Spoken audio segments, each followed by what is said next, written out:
حج کی پوری عبادت ہمارے سامنے نہیں رکھی.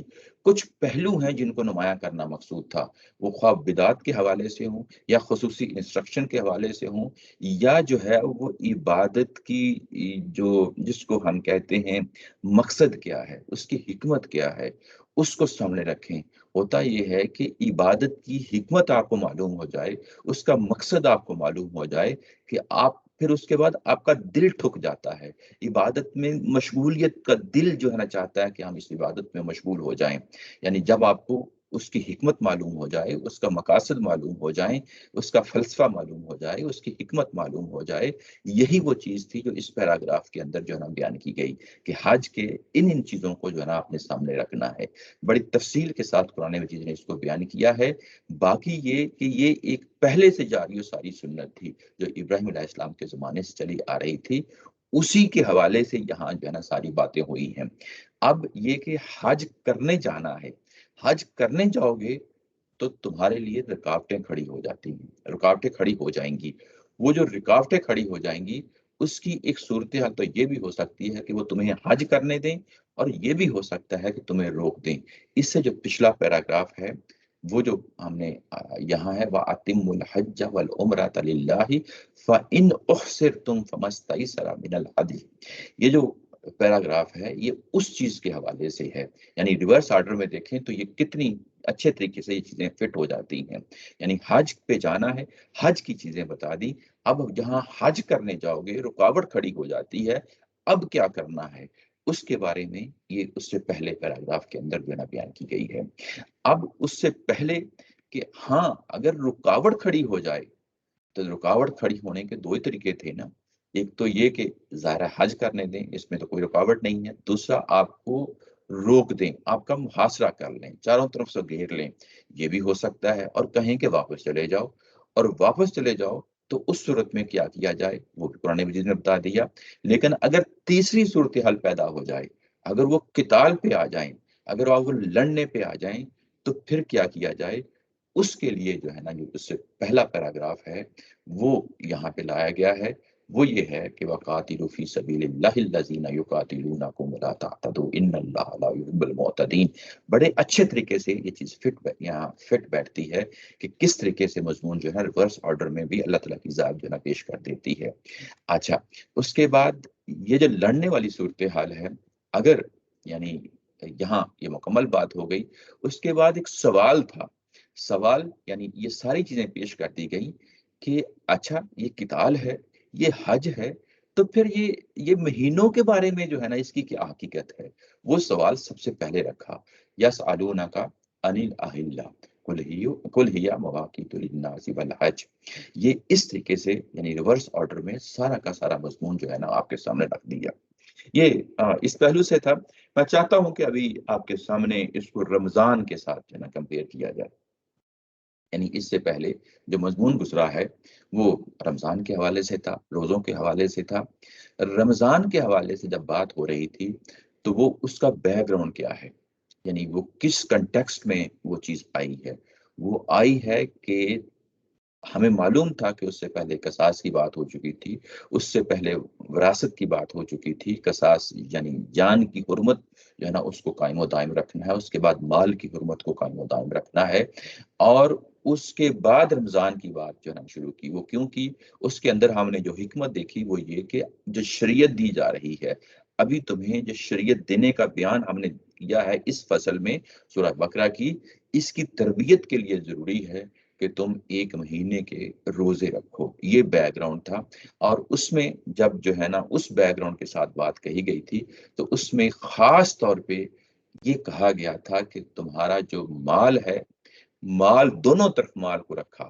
پہلے وراثت کی بات کی اور یوں ہی جو ہے نا رمضان کی پوری جو تفصیل ہے ختم ہوئی. اس کے بعد پھر جو ہے نا رمضان کے تحت ہی کہا کہ وَلَا تَأْكُلُوا أَمْوَالَكُمْ بَيْنَكُمْ بِالْبَاطِلِ.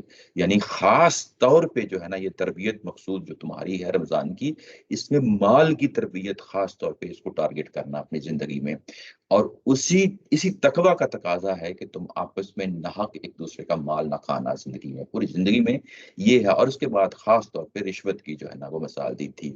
یہ چیز ہے، جو جس بیک گراؤنڈ کے ساتھ یہ سارے جو ہے نا رمضان کے آپ کو معاملات دیے گئے، جو ہی ہم آگے بڑھتے ہیں حج کے معاملے میں آتے ہیں تو یہاں جو بیک گراؤنڈ ہے اگر آپ دیکھیں تو وہ بیک گراؤنڈ یہ ہے کہ اب تمہیں حج کرنے کے لیے جانا ہے، تمہیں ذمہ داری دے دی گئی ہے، یہ ذمہ داری، یہ شہادت حق کی ذمہ داری ہے، دو فریقوں سے جو ہے نا معاملہ اب ہونا ہے۔ یہ اس سے پہلے بات بڑی تفصیل کے ساتھ ہم پڑھائے ہیں، دو فریقوں کے ساتھ، یعنی ایک یہ کہ بنی اسرائیل سے یہ چیز لے لی گئی ہے اور تم کو دے دی گئی ہے، وہ بھی اس کو ٹھنڈے پیٹوں نہیں لیں گے، وہ بھی تم پہ چڑھ دوڑیں گے، تمہارا خاتمہ کرنے کے لیے جو ہے نا وہ سب کچھ کر گزریں گے۔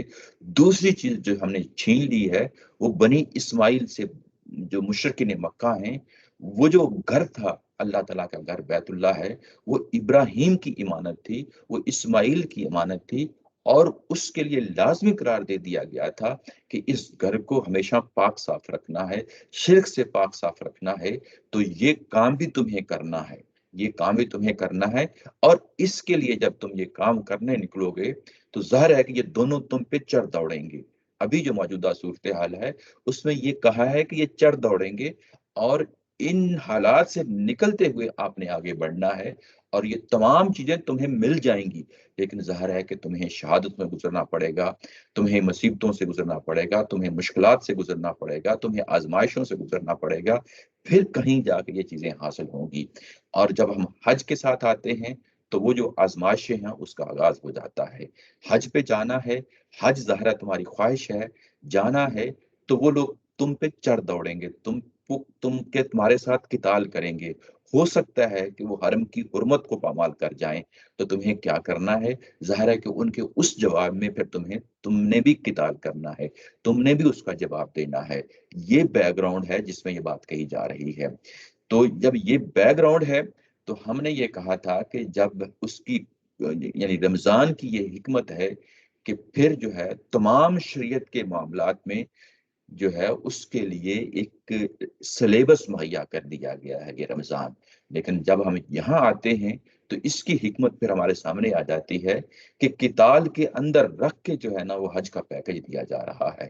گویا کہ جو قتال کا معاملہ ہے یہ تو وقتی طور پہ تمہارے دشمنوں کا معاملہ ہے، لیکن اصل قتال جو حج اکبر، یعنی یہ ساری جہاد یعنی اصغر جو ہے وہ قتال ہے، اور نبی صلی اللہ علیہ وسلم کی حدیث سے بھی ہمیں معلوم ہوتا ہے کہ جو جہاد اکبر ہے وہ تمہارے نفسوں کے ساتھ جہاد ہے، وہ تمہاری یعنی پوری زندگی کا جہاد ہے، اور یہ جو جہاد ہے جو نفسوں کے ساتھ کرنا ہے وہ ایک پورا ڈسپلن کے ساتھ تمہیں حج کی صورت میں دے دیا ہے، اور پوری زندگی کو سامنے رکھنا ہے۔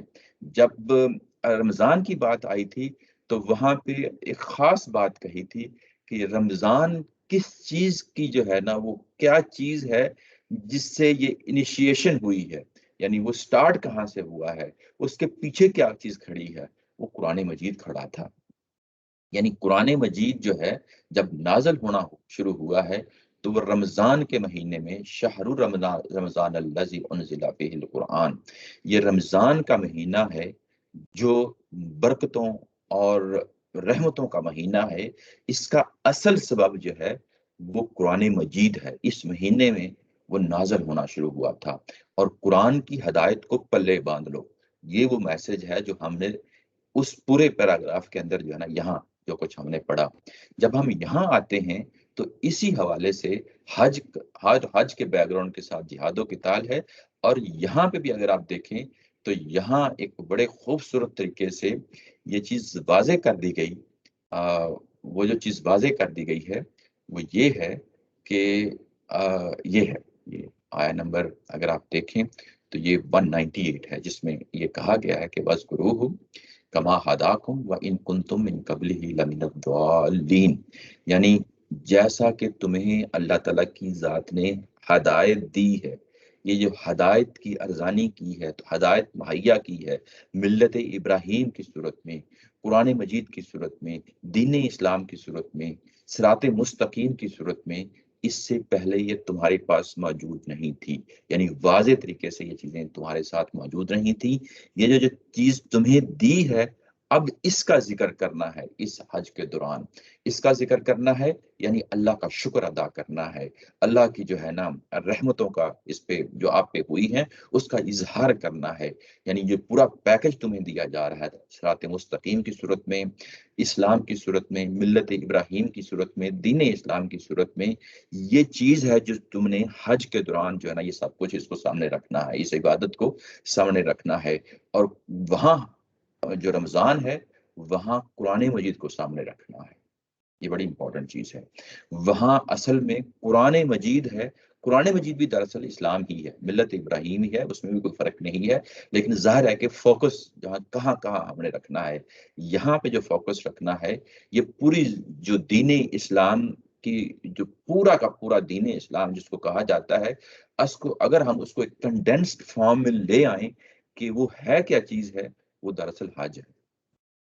حج عبادات کا نام بھی، قربانی کا نام بھی ہے، جہاد و قتال کا نام بھی ہے، اپنے نفس کے ساتھ لڑنے کا نام بھی ہے، اور جو میکسیمم رہبانیت ہو سکتی ہے، انسان سب کو چھوڑ دیتا ہے دنیا داری کو، اللہ کے راستے میں نکل کھڑا ہوتا ہے۔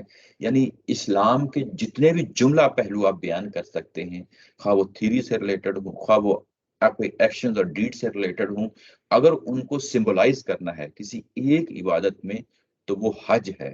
حج سے جب آپ نکلتے ہیں، باہر آتے ہیں، تو پوری زندگی میں جو سبق وہاں پہ آپ نے لیا تھا اسلام کا، دین ابراہیم کا، ملت ابراہیم کا اور صراط مستقیم کا، جیسے وہاں آپ اکٹھے ہو گئے تھے لبیک اللہم لبیک کہتے ہوئے، توحید کا پیغام جو ہے نا اس کا گلگلہ کرتے ہوئے وہاں پہنچے تھے، واپس آئے ہیں، تو اسی ذمہ داری کو جو ذمہ داری تمہیں دی گئی ہے شہادت حق کی، اسی کو ادا کرنا ہے اپنی انفرادی زندگیوں میں بھی اور اپنی اجتماعی زندگیوں میں بھی۔ یعنی جو کچھ تم نے وہاں رویہ اختیار کیا وہ رویہ اب تمہاری پوری زندگی کے اندر آنا چاہیے۔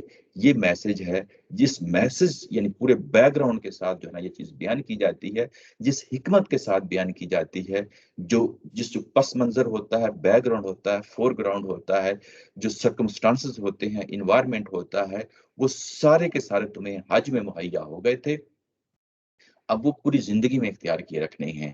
ایک اور پہلو ہے جو یہاں پہ آپ کے سامنے لانا چاہتا ہوں، وہ یہ کہ پیچھے رمضان کے حوالے سے جب یہ کہا گیا تھا، وہاں پہ بھی ایک فائنینشل ایشو ہے جو سامنے لایا گیا تھا۔ وہ کیا ہے؟ وہ میں آپ کے سامنے رکھتا ہوں، یہ ہے وَلَا تَأْكُلُوا أَمْوَالَكُمْ بَيْنَكُمْ بِالْبَاطِلِ۔ یہ رمضان کے ساتھ معاملہ جڑا ہوا ہے لازمی طور پہ کہ تم مالی معاملات میں زندگی کیسی گزارنی ہے، یہ لازمی طور پہ گزرا ہوا ہے۔ اور جب حج کا معاملہ آیا تو اس کے ساتھ قتال کا معاملہ آیا، اور قتال کے ساتھ بھی ایک اور چیز یہاں پہ جڑی ہوئی ہے، وَأَنفِقُوا فِي سَبِيلِ اللَّهِ وَلَا تُلْقُوا بِأَيْدِيكُمْ إِلَى التَّهْلُكَةِ۔ یعنی اللہ کے راستے میں جو اجتماعیت سے متعلقہ کام ہوتے ہیں ان کے لیے بھی انفاق فی سبیل اللہ کرو۔ وہاں پہ اگر آپ دیکھیں رمضان کے جو ہے معاملات ہیں وہ انفرادی سطح کے ہیں، یعنی مجھے خیال رکھنا ہے اپنی پوری زندگی میں کہ میں نے مالی معاملات میں وہ غلط کام نہیں کرنا۔ یہاں پہ اگر آپ دیکھیں تو یہاں پہ اجتماعی معاملات کی بات کی جا رہی ہے، اللہ کے راستے میں جو معاشرے کی ضروریات ہیں ان کو پورا کرنا ہے۔ یہ جو ابھی سوال اٹھا ہے کہ وہ انفقوا فی سبیل اللہ، اللہ کے راستے میں دو، ابھی تو سر دست جو ہے وہ معاملہ کیا ہے؟ ابھی قتال کا معاملہ ہے، اس کے لیے پیسے مانگے جا رہے ہیں۔ آگے چل کے جو آگے ہم نے ابھی پڑھنا ہے تو وہاں پہ دوبارہ پوچھا جائے گا کہ اچھا جو یہ انفاق کرنا ہے یہ اس کی نوعیت کیا ہے؟ صحابہ اکرام پوچھیں گے تو وہاں اللہ تعالیٰ کی ذات یہ کہہ رہی ہے کہ جو انفاق فی سبیل اللہ جو تم سے کہا گیا تھا اس آیہ کے اندر 195 کے اندر، اس کا مطلب یہ ہے کہ یہ جو پیسے اکٹھے ہوں گے وہ اس سے بیت المال بنے گا، وہ تمہارے اپنے والدین کے لیے خرچ ہوگا، تمہارے اپنے معاشرے کے اندر یتیموں مسکینوں کے لیے خرچ ہوگا۔ تو مطلب یہ ہے کہ جو یہاں پہ ابھی جو ہے نا انیشیٹو دیا جا رہا ہے کہ بیت المال بنایا جائے، جس سے ایک یعنی تمہارے اندر جس کو ہم کہہ لیں کہ پوری سوسائٹی کے، پوری معاشرے کے جو کولیکٹیولی جو معاملات ہیں، وزارت خزانہ جس کو آج کے دور میں اگر آپ کہہ لیں، جو تمہارا خزانہ ہے جس کو بیت المال ہم ٹرم استعمال کرتے رہے ہیں، یہ